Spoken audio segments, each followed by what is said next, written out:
What's going on, guys? It's Jimmy here. We're seeing a new wave of inflation hit right now from several different areas. Take a look here. Number one is food prices. We're seeing food prices spike in several different areas of food. If you've been watching my channel, I'm keeping you up to date on this. Food prices, as if they weren't high enough, are probably going to be going even higher for multiple different reasons. We can see here Russia strikes Ukraine's Danube port, driving up global grain prices. And remember that things like this, just like gas prices, are affected on a global scale. You see grain prices rise, the grain prices will also rise in the United States, regardless of whether we're buying grain from the Ukraine or Russia or anything along those lines. When grain prices go up, they also go up in the United States. So we are seeing this happen here in the United States as Ukraine is not able to get their grain out now as Russia has pulled out of the grain deal. And how long this goes on for, this could go on for weeks, months, who knows? But we're seeing a massive spike on grains. And well, think about all the foods that have grain in them, literally bread and crackers and chips, and the list goes on and on and on. But I mean, this could be serious, as if food prices were already at all-time highs. Now we're also seeing gas prices really starting to come up here. Gas prices hit their highest level of the year. Highest levels of the year as heat hampers refineries. Again, these gas companies and oil companies find any reason they can. This is a new one for me, right? Oh, it's too hot. It's too hot. We have to raise gas prices. Have you ever heard that one before? I mean, just recently, maybe? Yeah, well, this is the newest excuse now to raise gas and oil prices. It's too hot.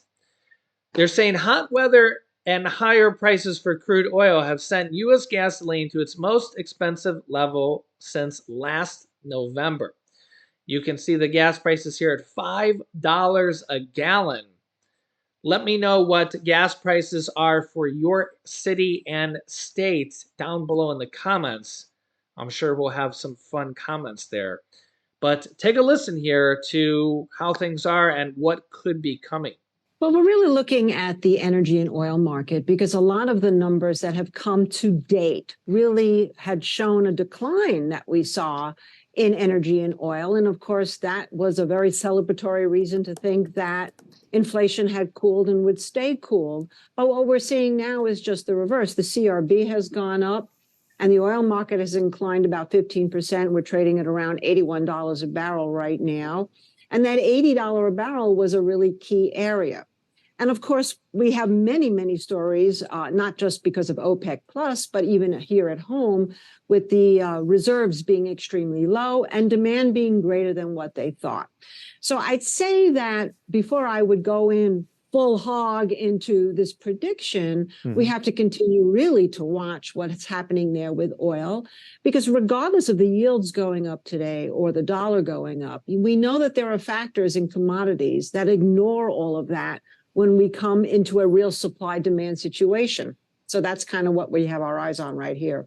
All right, what I have on the interactive right now, this is WTI crude oil. We're just looking at that. I want to show everybody the S&P Goldman Sachs Commodity Index. This has been for a while, and you can see here just breaking through its negative trend line. I think it's above the 200-day moving average as well. There you go. What's the importance? What's the significance of this for markets in general? Because a lot of times this just spells more inflation, something we've been talking about. Well, it's kind of, I think we're at a really interesting spot here in terms of the consumer, and we can certainly talk about that sector in a moment.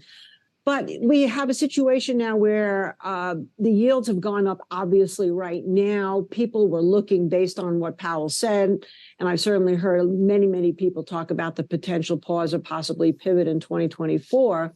But essentially, what you've got right now is folks feeling it from two areas.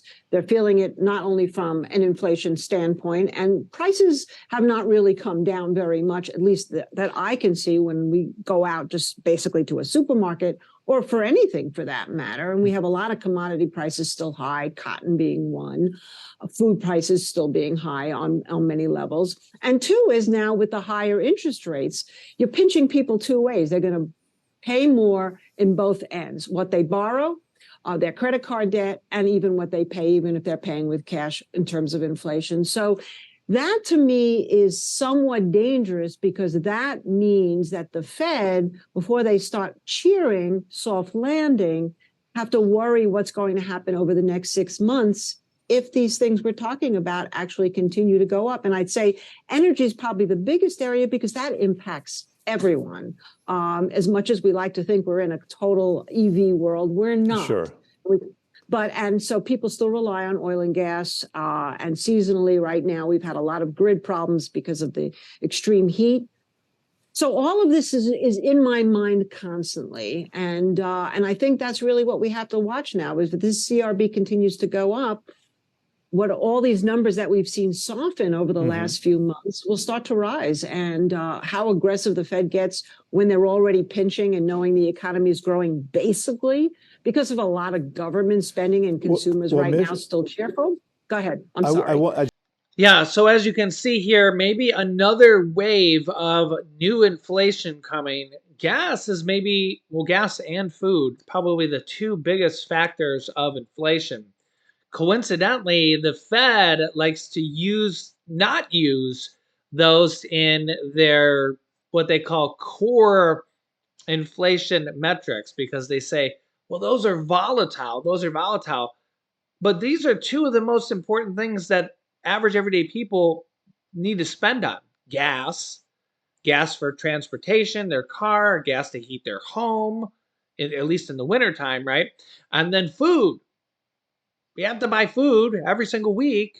Oh, but the Fed's like, oh yeah, well we're not going to include those. Like they're not important, right? Like we don't need to buy those.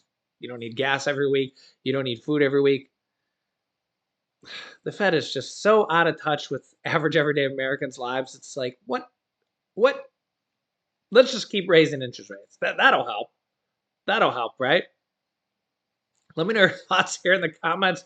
I'll keep you up to date here with everything that is going on here on a daily basis. If you haven't yet, click the subscribe button down below and the bell icon so you don't miss out on any new videos.